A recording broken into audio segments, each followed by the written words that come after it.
Olhar Clínico, com o Dr. Álvaro Furtado.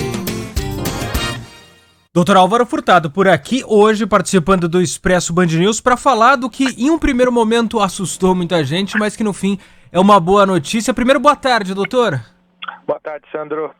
Doutor, a gente começou o dia com uma pesquisa da Pfizer que num primeiro momento parecia ali, você lê só como a manchete, né? Parecia que era avisando que a vacina só dura 6 meses, a eficácia. Mais cedo a gente conversou aqui com o Dr. Zerbini, coordena as pesquisas em São Paulo, ele falou, não, a notícia é espetacular. É isso mesmo, doutor? Para quem não acompanhou, a notícia é boa porque 6 meses depois a eficácia continua, é por aí?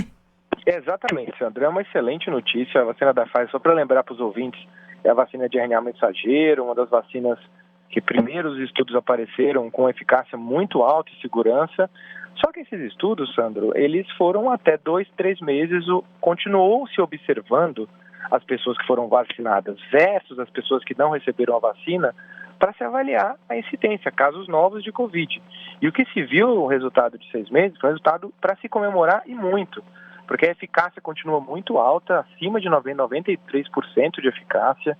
Ela foi, olha esse dado, 100% efetiva em prevenir doença grave, isso pacientes internados, entubados, o que é exatamente o que a gente precisaria nesse momento no Brasil, né? Evitar a internação de paciente grave.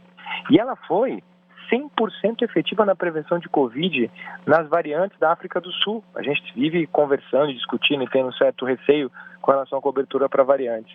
Então, esses 3 resultados em conjunto mostram que essa vacina é uma vacina com proteção, com essa durabilidade de resposta até 6 meses, proteção contra a variante e continua se mantendo uma vacina segura. Os eventos adversos não foram reportados. Convém a gente também citar que são dados não publicados ainda, foi só um reporte da Pfizer hoje, mas os resultados realmente são resultados muito bons com relação a essa tecnologia da vacina da Pfizer. Que bom, é importante, né? Porque, como eu falei, as pessoas olham ali 6 meses e pode dar um certo susto.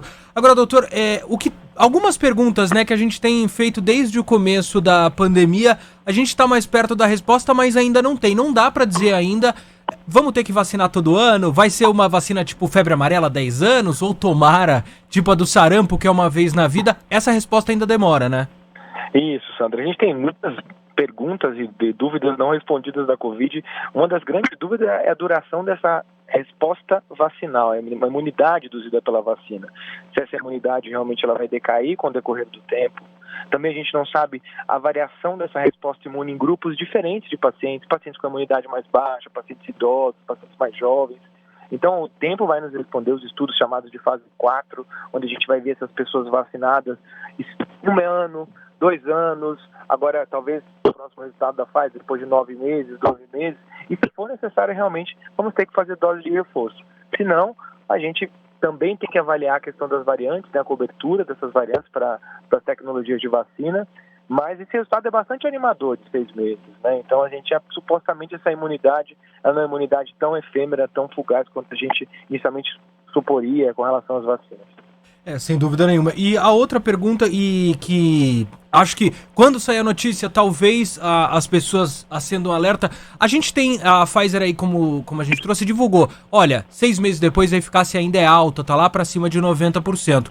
As vacinas que a gente está aplicando no Brasil, Coronavac, a Covid Shield, essas vacinas têm uma eficácia global que foi apresentada menor. Então, a gente pode ter, e aí minha pergunta, daqui a 6 meses dessas vacinas, uma eficácia um pouco menor, isso é normal?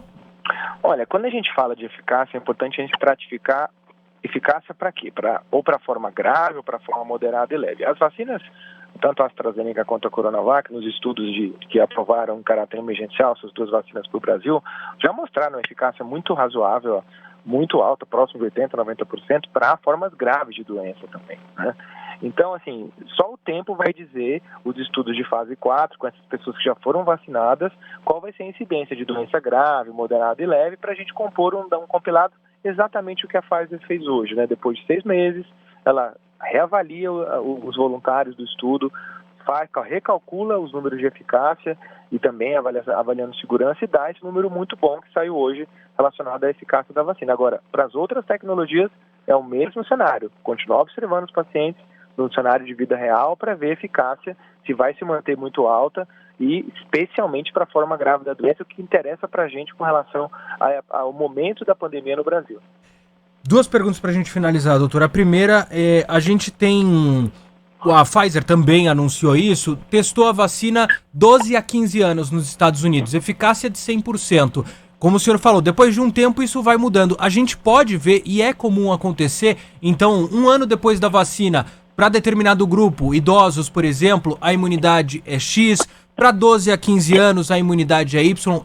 O efeito de prolongado muda de acordo com o perfil, idade, comorbidades? Exatamente, Sandro. Quando esses estudos de vacina, a gente, quando olha os voluntários que foram inclusos, é muito importante dizer que o sistema imune, a resposta imunológica de paciente jovem, de idoso, de paciente que tem uma doença de imunidade, um paciente que toma um remédio que baixa o sistema imunológico, isso já na história de outras vacinas já é válido. Por exemplo, a gente sabe que para algumas vacinas, para pacientes com imunidade baixa, eu tenho que dobrar a dose, fazer mais doses, fazer reforços periódicos. Então, vai ser importante olhar esses estudos e entender se vai ser necessário, em alguns grupos de pacientes, ter doses adicionais ou fazer dose todo ano. Então, essas respostas a gente vai ter agora olhando a performance dessas vacinas daqui a alguns meses, nesses grupos específicos, né? Sem dúvida. E a última pergunta, doutora, em tese, essa semana saiu a notícia de uma startup francesa que está tentando combinar quando tiver vacina da Covid-19 e da gripe. Em tese, é possível que a gente tenha, por exemplo, a gente tem vacina da gripe que protege contra mais de um tipo. Isso pode, daqui a um tempo, quando estiver tudo certo, em teoria, entrar a Covid-19 nisso? Olha, a gente teve um progresso muito grande de tecnologia de vacina para a Covid esse ano, né? A nossa grande questão sabemos que influenza também é um vírus respiratório, uma família de vírus que pode causar doença, gravidade em todo mundo. A questão é tentar combinar essas tecnologias até para que se manter seguro e eficaz, combinando as duas tecnologias, se for viável fazer isso, e é viável, isso sim pode ser possível daqui a algum tempo. A gente tem várias vacinas combinadas hoje no Programa Nacional de Imunizações, com vacinas de hepatite B, tétano, outros vírus, outras bactérias e vírus respiratórios. Então, com todo esse avanço que a gente tem de tecnologia de vacina, realmente isso pode ser possível e pode ser importante no futuro para diminuir a ida de pessoas aos postos de saúde, fazer tudo no mesmo dia, facilitar a logística de administração. Então, a questão é o progresso muito grande que a gente teve que deve caminhar no decorrer dos próximos anos aí com relação às vacinas. Tomara, doutor. Obrigado, viu, doutor? Então, terminamos aí. Começamos a tarde com... É boa a notícia da Pfizer. Vamos esperar que demore pra gente dizer, olha, aqui a imunidade acabou. Quem sabe a gente nem tem que dar essa notícia. Doutor, muito obrigado mais uma vez. Um abraço. Abraço, Sandro. Abraço, ouvintes.